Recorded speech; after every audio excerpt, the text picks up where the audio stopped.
Welcome, everybody, to Lunch Academy episode 007. I am your co-host, Sam, and to the right of me, as always, the star of the show. Still don't have a nickname for her yet. Sade. We're taking in suggestions. If you're listening live right now on Facebook, we want some good nickname suggestions, all right? I have never had a nickname in my life. I'm still waiting.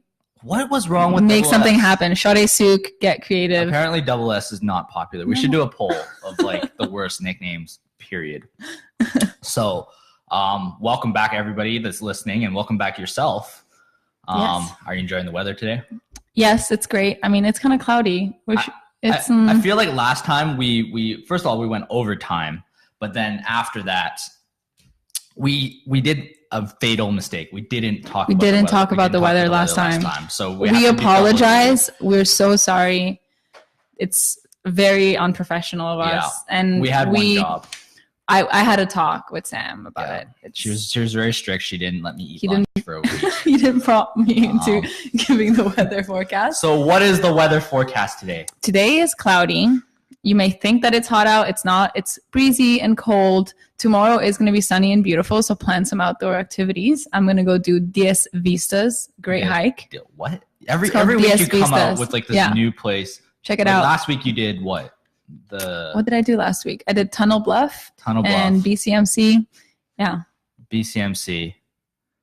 Okay, we're having technical difficulties. I'm going to pop away. Come back. I'm getting nervous to be on camera alone. Come back. I'm back. Okay, Sam is back. It's all good. Sorry. So I panicked. What we experienced just now was called dead air. So for the people listening on the podcast in on this, they won't see this. Okay, great. But for the people live, we're sorry. I'm not sorry. It was actually pretty funny. I think we should do more time on air with just Sade. Our producer lady also right now is eating pho while producing, and I am just nervously looking at her bowl of pho on top of the computer. Just don't water damage anything, please. It's dry. Don't worry. It's my computer. It's no problem. Good. Anyway, what were we talking about? We're talking about the weather. Yeah. What happened with it, and what's going to happen next? Should I be wearing it's going to be sunny. It's going to be sunny. I don't know. It kind of looks pretty rainy. Sunday might be shitty, but it's okay. Yeah. I can hear the broccoli crunching from the phone. We might. It's gonna get us a while to catch back up on this, but okay. So sunny throughout. Is it gonna get hotter or? Yeah, it's gonna be really hot on Saturday. I still have like you can wear your tank tops on Saturday. It's gonna be good. Tank tops and sandals on Saturday. Tank tops and sandals. Yeah. All right. Find a lake to sit next to. But last week you weren't here. No, I was away in San Francisco. Thanks for the invite. And I was just the whole time in my head as I was walking around, I could not get the song out of my head. Which song? You're going to San Francisco, be sure to wear flowers in your hair. I think that's how it goes. I join in, but I've never heard this song in my life. I know you guys know the song. I don't know the song. Well, this is not a bit. Just imagine me walking around San Francisco singing that song to myself. That was pretty much it. Okay. It was great. I loved it. What was the weather like there though? It was beautiful. We got really lucky because usually it is sort of cold in San Francisco no matter what. We did get one really hot day. That was awesome. Sun throughout the whole time. You're lucky. We went to the beach. It was not bad. It's actually like we spent a whole afternoon at the beach and it wasn't that cold. I did have a sweater on, but I had shorts and I fell asleep on the beach, which meant I got a great short tan. And my face looks super tan and my hands look super tan, but everything else is pretty much white. Yeah, that's what happens in San Francisco. You fall asleep on the beach with a sweater on. I've never been to a beach in which part of San Francisco? Which part of the Bay are we talking about here? So this is bad because I literally don't know north and south. But there's Baker's Turning Beach, into a geography. and then there's like the marina next to Pier 39. So those are on opposite sides. Yeah. So I went to the Baker Beach side. So the west side. Yeah. Okay. The west side.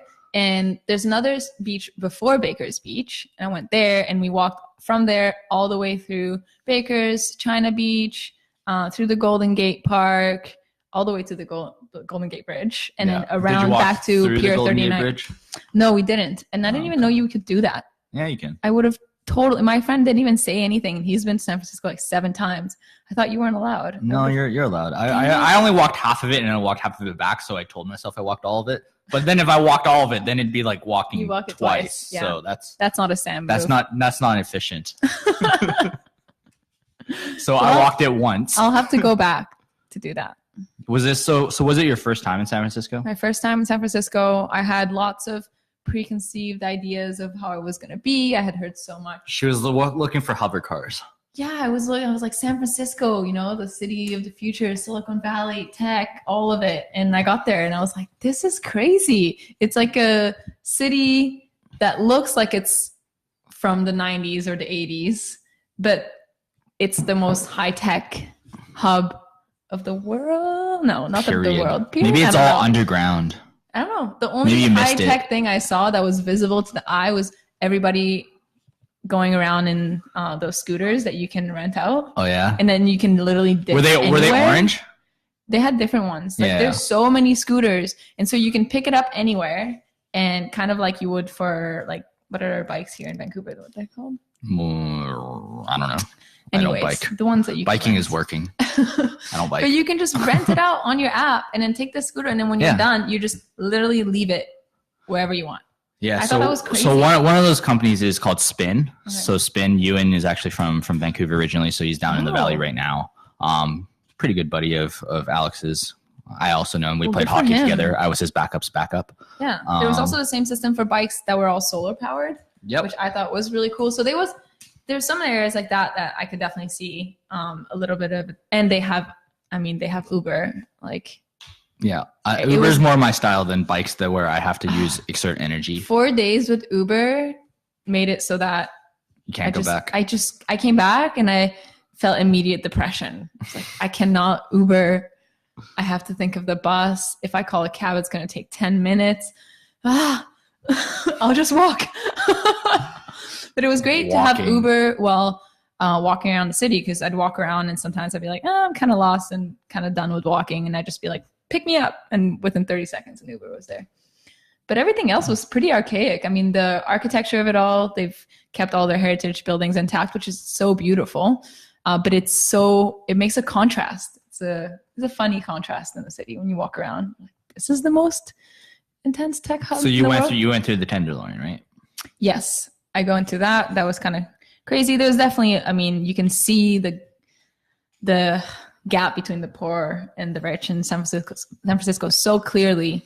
And it's bad, but there's poverty everywhere, right? But it's really visible in San Francisco. I don't know if it's worse than other places. I just think that it's definitely visible. And you walk through neighborhoods and it was like one block, it's fine. The other block, not fine. One block, fine. It really varied through neighborhoods. Even in like the nicer side of towns, there was always some areas that were not as great. That were crappy. And I heard that there's like a really high percentage of mental illness. Mm-hmm. I don't know where that comes from. Are they tired of the wind and then go crazy? I don't know. Could you see yourself living there? At first, everybody that I told I was going to San Francisco told me, you're going to love it. I'm so sure you're going to want to move there. I'm like, okay. And I went, but no, definitely not. I don't see myself wanting to live there long term. I think that Vancouver, if I were to compare it to Vancouver, the lifestyle I get here and I don't know, the cleanliness. It just feels pure when you're out here. You get the mountains. You're really just thinking about the human defecation that you saw. Yeah, I saw a lot of human poo on the sidewalks, but that's not the reason. I just think that, I don't know, compared to Vancouver, I'd rather live here so far from the vibe that I got from it all. Mm-hmm. And also I don't want to pay $3,000 plus for having 4 roommates in a 100-year-old apartment. Nope. No, thank you. That's fair. That's fair. But on the topic of, and if you guys haven't figured it out by now, we're only going to be talking about San Francisco the whole day today. Good things, bad things, ugly things, and of course poop. But like, I know you mentioned that you only felt like you saw tech a little bit. Did it seem like a place where like the most brilliant minds, tomorrow's future is being built? Did you get that vibe at all? And part of it is you were there on the weekend, so maybe not all, you didn't get to see as many people or go to a meetup or something like that. But. I feel like I didn't get to experience the tech side of San Fran. I went there as a tourist and just walked around and ate ice cream. So I can't say much about it, but to like your first impression that you get of it, definitely not. That's why the contrast is kind of interesting. The fact that you wouldn't peg it as that, but then you look into the history of it all and you're like, whoa, this place is insane. And then also I wasn't really aware of the big difference between actual San Francisco and the Silicon Valley and Santa Clara and all those places where it's a big area. It's called the Bay Area. Yeah. So definitely I'd love to go back and visit that area as well. And I feel like I'd get a way different vibe from it. You'd need a car. Yeah. Or a lot of Ubering. Yeah. Big Uber budget. But I mean, like that did lead us into when we were talking about this, I know preparing for the show, like how did Silicon Valley come to be? Okay. Yeah. That was really interesting because so preparing for this episode made me actually look into it all. And I knew. By look into, she means like she wikied. I read some articles. I made some, Encarta. But I didn't, and if I felt kind of stupid that I didn't know at all, like how Silicon Valley came to be, and I work for a tech incubator, I should know better. But I looked into it, and this is kind of interesting. For all of you guys who already know this, I'm sorry, but for you, those of you who don't, you'll be pleasantly surprised. Your history classes. Yeah. So it all started in the 1800s when the Port of San Francisco helped make it a hub for telegraph and radio industry. So it all started with the telegraph and radio industry. And then in the 1900s in San Jose, they based one of the first US radio stations. So already that was like a big technology advancement, having a radio The geography station. lesson is San Jose to San Francisco is actually like a 2-hour drive. Yeah. Same area. It's far. No, same area. Anyways. And then mid 1900s, the Navy established a base there to start doing research on aerospace stuff. I'm not going to go into the details, but then so the aerospace industry came in, and then also it was radio and aerospace. And I think aerospace was kind of more responsible for what Silicon Valley is like now. Well, they were researching the Infinity Stones. Yes. Okay, now you went into detail. I don't know. And then shortly after that, HP came, and they were working on, I don't even know what this is. Oscilloscopes? Yes. What are oscilloscopes? It's got something to do. I don't know. Cool. I'm just guessing. I didn't get enough time to research into that. But then during the World War II, they started creating some radar and artillery technology. And at that point, computers were the size of a room, probably double this room or triple this room, which is pretty crazy. Just watch Captain America. And then, they started getting companies popping up for computer processors. And in the 1960s, Stanford Research Institute took part in the, I'm going to butcher this again, ARPANET government research project. And that then became the internet. Yep. So I guess trickle effect. It's cool that Stanford played a key role in it as well. And in 1970s, scholastic smart people played a role in technology. Really, yeah, the Silicon Valley has Stanford. Like, how can anyone compete with that? But anyways, in the 1970s, Xerox came into play, and they started working on early computer technology and made the Ethernet and things like that. And then by the end of the 1900s, Apple, Oracle, Yahoo, PayPal, Google, they were all there. They all got founded in the same area. And now in our kind of era, in the 2000s, Facebook, Twitter, Uber, all got founded in the same area. So it was just trickle effect of some, like, the first start of kind of crazy innovation happened to happen in that area, and then made it so that companies around it fed off of that. I don't know. It's interesting that it started with satellite radio and not satellite radio like XM, like actual radio. Sorry, okay, not Sirius radio. Telegraph and radio. Shout out to those guys. Another dying technology. Yeah, I don't know if that was interesting. I thought that was pretty cool, the way it went from industry to industry, and and that's the Silicon Valley we know today, right? Yeah. So I think anybody in tech is going to look at Silicon Valley as kind of like the center, and I don't think I'm denying that either. In fact, like there's a couple of things that here in Vancouver we're doing in conjunction with San Francisco. Obviously, our big conference, Traction Conference in August, that brings a lot of the high tier speakers in. They're all flying up from the valley all the way, I guess, what you call the Cascadia Mountains, Cascade Mounts, something Cascadia. Like that. No, Cascadia, something like that. We're back into hiking. Those mountains are beautiful. But all the way up the coast, and we have a pretty strong connection there. But like you were telling me there were some other groups that are doing stuff down. Yeah. So both ways back and forth. Yeah, we've got some cool stuff happening connecting Vancouver to that area. One of them being the Canadian Women's Network. Google that because it's pretty cool. They've been in Canada helping women entrepreneurs get funding and build their companies and make the right connections. But now they are extending that to Silicon Valley to help Canadian women get those right connections in Silicon Valley and potentially get investors out there and kind of get the lay of the land. And actually that's being launched in a couple of weeks. So they're doing a bunch of events. Yeah, they're doing a bunch of events for their launch. Are the events here? Or? Events in Silicon Valley. Okay. Yeah, so it starts, I think it's June 11th, and it's a week worth of events. And they have really cool panels, like powerhouse panels of all these insane women CEO founders of crazy technology.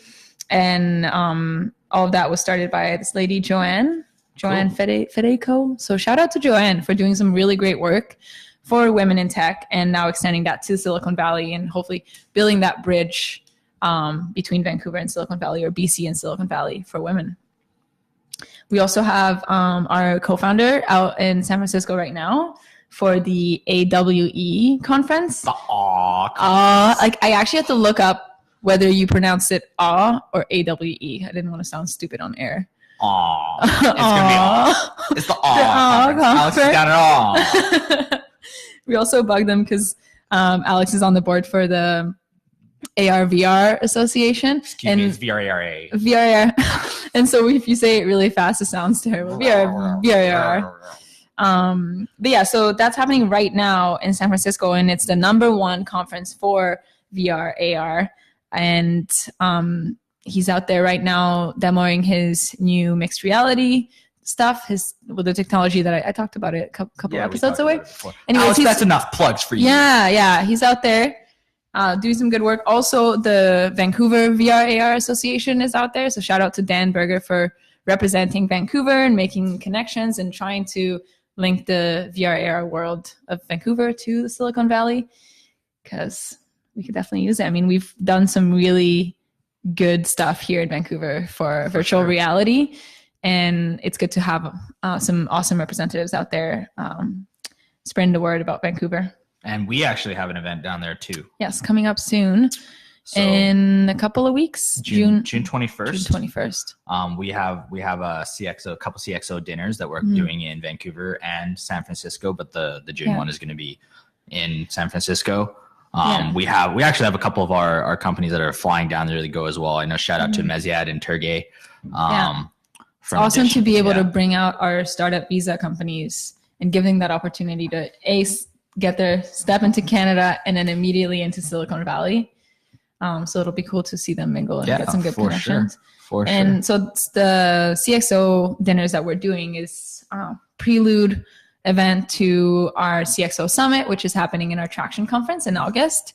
And this is just an opportunity to bring some C-suite level executives into the room together to talk about different topics that are big in tech today and kind of get them chatting and problem solving. And then out of that, we hope that they build great relationships and maybe build new ideas and whatever good stuff that comes out of it. And so, that's happening June 21st. I will actually be there to take some photos and do some marketing. I will be here. Yeah. I will have a show by myself with Dead Air. This is great. This is my first travel for Launch Academy. First travel. Yeah. Nice. You'll enjoy it. I will also enjoy it. I get to spend one day. I fly in the morning and then fly out the next morning. Fancy. But it'll be good. Stay tuned for that. We're going to be posting lots about it. I'll be doing a little recap video and posting that on our social media. And awesome. We'll have some really awesome people from the Silicon Valley and also 10 executives from Vancouver flying down to just for that dinner. So what I wanted to get your thoughts. there's just been a term that I know I haven't used it too much, but we've thrown it around a little bit. Definitely being, in the seats that we are in, we get a lot of it. And the term is called Silicon Valley North. Yeah. And really that's implying that Vancouver or us here are shaping ourselves up to be Silicon Valley of the North. What are I have some opinions. It's like that. When you call McGill the Harvard of Canada. Have you heard of that? Yeah. Have you heard of Coquitlam College is the Harvard of Coquitlam? McGill. Yeah. I mean, I was happy with it because I went to McGill. But like really the Harvard of, I don't think so. Sorry, McGill Badgers or whatever your school name is. Anyways, yeah, this Silicon Valley North. I mean, I think that's taking it a bit. That's a stretch. It's definitely a stretch. We can't compare ourselves to Silicon Valley. Like in just how we saw this in the little history lesson that I gave you guys, is that they've got a deep history and technology. And that's what makes it so great. They've got an intense past that have brought some really smart people and in a lot of money to fund these big projects. And that goes back all the way back to the 1800s. So Vancouver is lacking, I guess, that, like the history that builds up to building such a strong ecosystem. It doesn't happen overnight. And I mean, it's hundreds of years. Silicon Valley shows it. It literally takes. So when you were talking about the history, and I was thinking about this idea of Silicon Valley North, it felt a lot like, okay, if we wanted to recreate what happened in Silicon Valley, let's say for whatever reason, let's just say we wanted to. It's like we have to kill the dinosaurs, bury them, and wait for the gas to come out a million years from now again. Exactly. So like, what were the top industries in Vancouver in the 1800s? Like, what's Vancouver's history?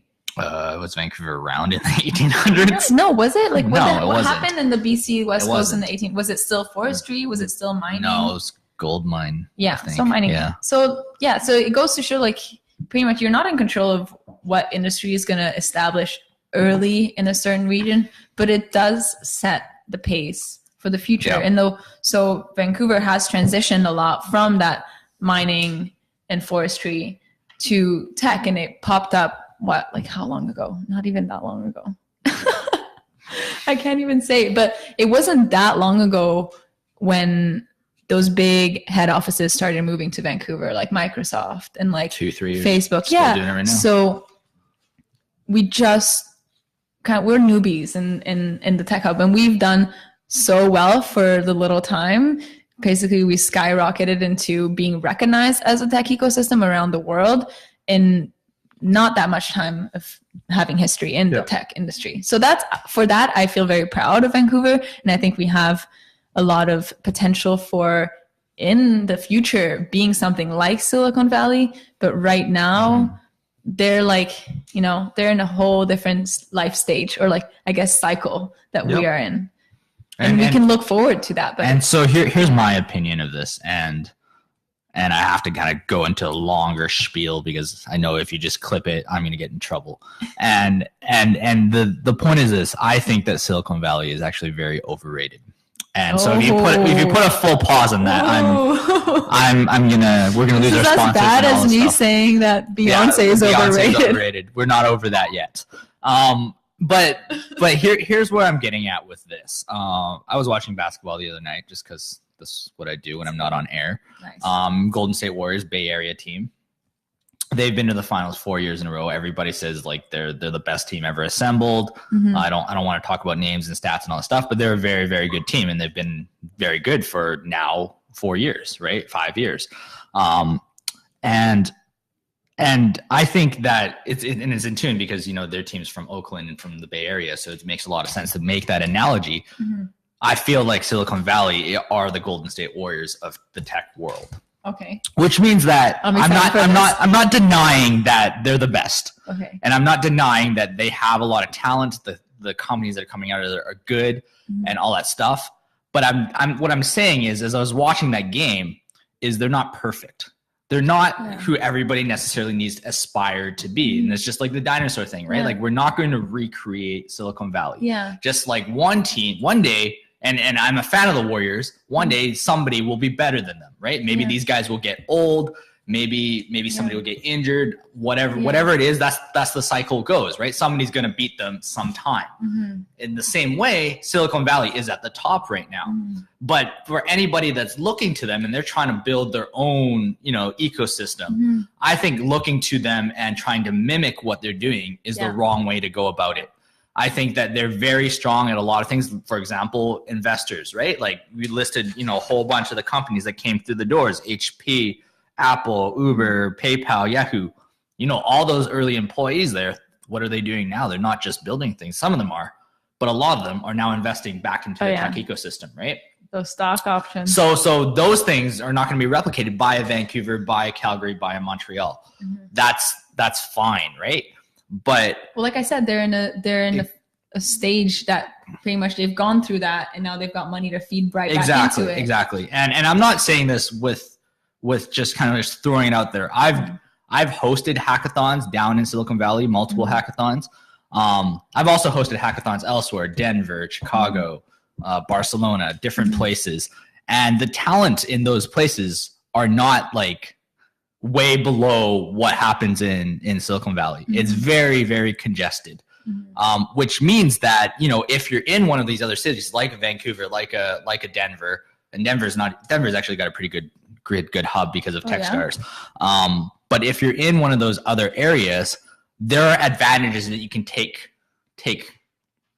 advantage of by not being in Silicon Valley. And I feel like everybody's got to stop looking at not being in Silicon Valley, wherever they're from, not as a slight to them, but use it as an opportunity. Yeah. And I think that's the only way the entire tech ecosystem is going to move ahead, because if we all look at, all investors' money is in San Francisco, so I don't got a shot if I'm running my company at a trail, like that's a loser mentality to me. And I think that diversity is always good. You want to have tech hubs that have different strong suits, right? We can't all be doing the same thing. And I mean, like we are in a different stage, but we have different strong suits and we can't replicate what Silicon Valley has done, and we shouldn't. What we should be doing is exactly what we're doing right now, is building bridges between. Yeah, and there's ways to work with them and stuff like that. But so we can benefit from both ecosystems. This is an encouragement to all the other Vancouver entrepreneurs, or if you're in Denver, like your location does play a piece. And I think I was having a conversation with some of the international companies we were working with. The word made in Brazil sounds different than made in Canada. That's just reality. It's not a great reality, and it's not something that we want to talk about, but it doesn't make a difference. If your shirt says it's made in Italy versus made in China, there's a difference, right? For sure. But that being said, that doesn't mean that what you build isn't quality or can't be also top-notch. I'd like to know a bit more about what it's like to be an early stage startup in Silicon Valley. It's terrible. With all these really heavy players, how in the world do they get talent? They don't sleep. How do they beg people to work on stocks? On not stocks, but like on shares. The wages out there are crazy, up the roof, right? They're getting paid a lot. They're getting paid way, and then everybody's competing through like monetary, and then also just benefits, like the benefits that they get. And it's not easy for an early stage company to provide these things. It'd be interesting seeing. Yeah, and that's what you're starting to notice smart entrepreneurs do. Is they will fly in and they'll spend the dollars to raise capital wherever the capital is. And that's the scenario for our companies too, is that's why we're building these bridges. I'm not saying that we don't need to work with Silicon Valley or we don't need Silicon Valley, but you got to think a little bit smarter. Like there's places like Chicago, Minnesota, and their cities are spending a lot of money doing heavy pitches, encouraging companies to stay or move to those places and they're giving them benefits. And it's the same with Vancouver and Canada as a whole. That's why we have the startup visa program. That's why people are looking to move to Canada to be the foundation of their companies, not because we have everything that Silicon Valley does, but there's other advantages. And without going to long spiel and selling Canada today, having a company here can give you. And then the bonus and the cherry on top is if we do need to make connections in the Valley, which we have, Launch Academy being like a very good example of this. Yes. It's what, 2.5 hour flight? Yeah, it's great. There's definitely a good group of executives that spend their life in between San Fran and Vancouver. Yeah. Where that's totally doable out here. And it's very common. Like, I mean, if you really wanted a rush job, you could go in the morning, come back at night, and still have time for dessert. Yeah. Yeah. Cool. And also the idea of getting in early too. The people who got in early in Silicon Valley and where they are now, I'd like to believe are the people who are getting in early in Vancouver. And like, you know, the Hootsuites and the Plenty of Fish and Vigilon and all those really like Slack, all those insane companies that have started from Vancouver and got in early and I guess invested in Vancouver as an ecosystem and trusted that this was the best place to start their company. They're spearheading where our ecosystem is going to go. And hopefully they grow big enough that, like those big companies in Silicon Valley did, they put their money right back into the tech ecosystem. That's our hope. Mm-hmm. But anyway, I think that went more serious than I thought. It all started from hiking. But knowing we were going to talk about San Francisco today, I prepared a small game for us to play. And so it's really funny. You said that all throughout San Francisco, you had a song in your head. Yeah. But when you talk about San Francisco, I have a different song in my head. Which one? Which is like Everywhere You Go. And I don't know the lines of the song. But it's the Full House theme song. I love Full House. I have mixed feelings about Full House. But the game we're going to play today is called Full House or Full of It. Oh. So I'm going to give you some facts and I'm not going to pretend like I knew. I love when you come up with random games these like names. I'm not going to pretend I knew this stuff. So I did look it up. But I'm going to state a fact and you're going to tell me whether it's Full House or Full of It. Okay? A fact about the show? We'll see. Okay. So we'll start it off easy, and I didn't know this one. Okay. So DJ Tanner, one of the main characters in the show, we're getting a full-on experience of the Full House. Yeah. America's favorite San Francisco family, by the way. Yeah. If you haven't seen that, binge watch right now. Is it even on Netflix? It's on Netflix. Full House is on Netflix. I think Full House is on Netflix too. Sure. So anyway, the first fact is DJ stands for Donna Joe. Is that Full House or Full of It? Oh my God. She doesn't even know that. So before the show, she told me, I love Full House. I'm a big fan. It doesn't mean I know what their abbreviations stand for. I'm going to say Full House. Full House? Yeah. So it does stand for Donna Joe. I know Donna. I just didn't know Joe. You could have made that up. I thought it was like Joey. You know? I thought there was something there. Anyway, Nikki and Alex. Do you know Nikki and Alex, the twins? Yeah. Rebecca, is it Rebecca? Uncle Jesse, whatever. I should have reviewed the name. Share a birthday with Michelle, and Michelle, I guess, is the youngest sister. Is this true? Full House or Full of It? Clearly, you didn't watch this episode. I'm trying to think back to episodes when they had birthday parties and whether they had like drama about all having the same. I think they were actually born during the course of the show, right? That's Full of It, because I remember Michelle having her own birthday party. This is apparently true. It's Full House. What? You're gonna have to fact check me later if I'm wrong. Producer lady, if you can fact check us. Oh my God. Stephanie's favorite toy growing up was Mr. Brown. Mr. Brown. Yes, Full House. Isn't it a teddy bear? Yes, Full of It. It's Mr. Bear. Oh, damn.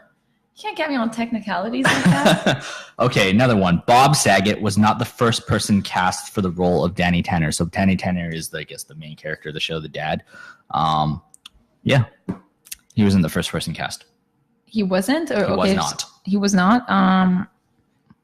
He wasn't from the very start, you're saying? They had to recast him? Yeah, they recasted Bob Saget. Full of It. Full of It. You think he was the first one? Yeah. No, this is actually Full House. It was some dude named John Posey. But I remember the same guy from the start. No, he didn't make the show or something. I don't know. I've never heard of John Posey in my life. Was I drunk the whole time I watched this show? Speaking of, I don't know. Okay, next one. Actress of DJ Tanner, so whatever her name is married to Vancouver Canucks superstar Pavel Bure's brother. Ooh. So Vancouver connection there. That's the Cascadia connection from America's favorite San Francisco Valley. I want that to be true, so I'm going to say it to be true. Full House. Full House, yeah. So Cameron Wait, is her name Cameron? Her last name was Cameron before. I don't even know why I'm name. cheering because it is true. 2 points. Her husband is named Valerie Bure. That's a nice name for a man. For a man, Valerie. It's just that's a nice name. I would like my son to be named Valerie. Valerie. It's a Russian name. Okay. Last question. In poker, a full house is when a hand of 5 face cards, so Jack, Queen, or King, I don't know, are played. So that's why it's like a full house, because it's a full house of people. Do you want me to repeat that? No, I'm going to say, full house. So in poker, do you play poker? You're big on board games. No, I played poker once. I was very weirdly good at it, but I don't remember any of the rules. Are you sure you were playing by the rules? I think I was just playing and got lucky, but I don't know. Yeah, sure. Yes. What? That's a full house. A full house is when a hand of 5 face cards, Jack, Queens, or Kings, are played. Producer lady, what's the answer? Yeah. Producer lady also doesn't play poker. Wow, nobody here plays poker. No, she said yes. It's wrong. What? That's nowhere close. Why did you not? It's 3 of the same rank and 2 of the same rank. So it's like 3s and 2s. Okay. A pairs and a triplets. Anybody want to volunteer to teach me how to play poker? So anybody want to teach her poker lessons? Yeah. Comments below. So that's it. On that note, I did terrible. You did terribly on this game. I did terrible. On the note of poker, everybody should go out and watch the movie Molly's Game. It's so good. But I feel like if I knew how to play poker, the movie would have gone from like a 10 to a 20 because there was so much talk about the plays that were happening and I didn't understand any of it, but I was so into it. Molly's Game. So she watched this whole movie about poker, not understanding how the game is played, and she still enjoyed it. I got the gist of it, but I feel like I would have liked it better if I knew the technicalities between the plays. But it wasn't about playing poker. It was about her leading all these crazy poker games and it being legal, and then she did one thing and all of a sudden it was illegal and all of her fortune got taken away. I'm telling you guys too much. Watch it. Spoiler alert. Yeah. Cool. So any announcements? Oh yeah. Fun stuff. Announcements. We've got some cool events coming up. So on June 12th, we've got our Lunch and Learn about hiring and growing your dev team. So everybody is interested in that. I know you are. So if you're interested in hiring and growing your dev team, come join us with the VP of Engineering at Clio as he teaches us about how to growing your team. And Clio... Where should I hire? Yeah, Clio's got lots of support for that, so they know good. They've hired quite a few people. Yeah, so come join us on June 12th for that. And also June 27th, we've got another product hunt. We do these, I think, quarterly at this point, and they're a great opportunity to, demo your product. If you've got a product that is ready to go and you'd like to present it, you can apply to demo your product, or you can register to attend and get a view into latest and greatest. Yeah, latest and greatest, some new early stage technology. Our last demo day went so great, and we had some of our members, and then we opened it to the public. So we've got tons of people that applied to demo, and it was actually also good to see what the early stage tech world was doing outside of Launch Academy to try to keep us in tune with what's happening. So yeah. Great event. I'm not sure where exactly it's going to be hosted this time around. Last time we did it at WeWork, which is so awesome. But June 27th. Stay tuned on our website for those details. Yeah. Right? Cool. And on my end, I have to give a shout out to my buddy Cowan because he said he'd give me 5 stars if I gave him a shout out. So here you go. I got you, man. Yeah, Dan, I gave you a shout out. You should do the same. Who? Dan. Burger. Yeah. I love his last name. I'm hungry. Mr. Burger. Please give us 5 stars for us giving you a plug. Thank you very much. Free plug, danburger.com. I don't know if that's your real website, but here you go, plug. But that being said, holy crap! When you were reading the announcements, I realized it's already June. We're halfway through this year. It's crazy. Don't tell me about it. It's my birthday soon, June 6th. Okay.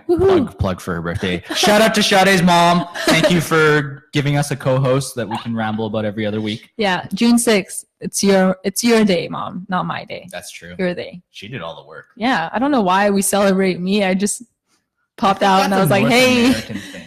That's a North American thing. But on that note, make sure that you're following us on all the social media. And we are happy to announce that we actually have new handles. Yes. Launch Academy HQ. No spaces, no dashes, no underscores, no overscores. Changed across the board. Launch Academy HQ. That's on Instagram, on Facebook, on Twitter. Yeah, and don't worry, if you do tag our old handles, it will get directed to a page that then tells you to go to Launch Academy HQ. But yeah, if you're going to tag us somewhere, or if you're going to look us up, Launch Academy HQ. Make sure you're following us on all of that. If you're listening to this, make sure you're subscribing on iTunes and all the other tunes. I don't even know iTunes that has podcasts. Like all those other ones like Pocket Cast and I've never heard of any of those guys. Sorry, guys. And on Anchor. We're on Anchor as well. But yeah, make sure you're following all of us there and leave us a review. Remember, we will take 4-star reviews. We will take 5-star reviews. We will not take anything other than that. But that being said, I am super hungry. It's very late. I have not eaten a thing today. Oh, we forgot to talk about National Donut Day. Today is National Donut Day. I actually do remember it was National Donut Day. The best. I think my 2 favorite holidays are probably Thanksgiving and National Donut Day. That's so sweet. Donuts are so sweet. The best. It's an archaic food. We need to move beyond that. So it was my turn this week. And I thought about bringing you donuts. I really did. We could do, your standard It would have been really predictable. We could have done standard Timmy's, and that's like very Canadian of us, eh? I could have gone like fancier and something like that. I also thought about just trolling you and buying donuts from like 7-Eleven or something. Something a little bit like that would have been so stale or whatnot. But I decided not to. And I'm almost sure you're gonna like this, and I'm almost sure you've never had it. But I would maybe call this like a cousin of donuts. Any relatives? It's some sort of pastry. Okay. So I'm gonna allow you to open it up. And I bought extra because I'm really hungry.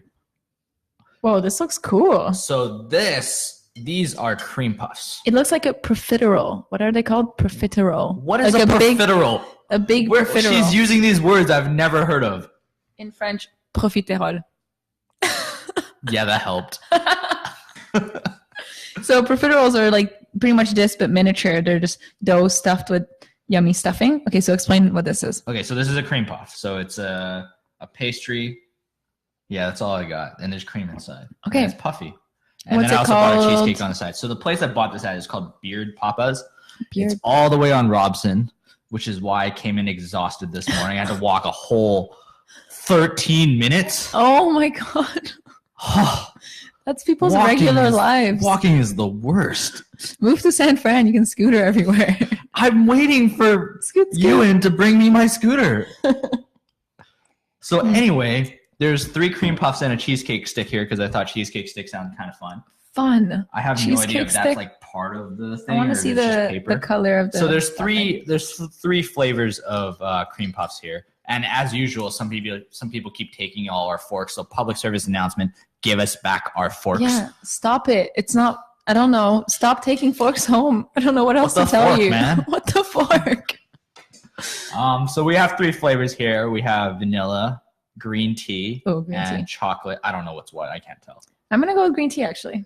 So give it a shot, and then we'll go from there. Radio silence again. Twice in one show is bad. Holy, that's really good. Yeah. I was about to swear. It was so good. I didn't swear. We swear we didn't swear, Mom. Yeah, this is great. I'm on board for this for sure. You're on board with this. So it's on Robson Beard Papa's. I think there's a couple. It's like a supersized profiterole. I still don't know if I'm saying it right. I cannot say that word, but it's going to be the title of this episode. I'm going to look it up and it's going to be the title of this episode. So all the birds are watching outside now and they want in on this food. So we're going to sign off here. Stay tuned for more. We're going to be back 2 weeks from now as Shadi enjoys her profiterole. That's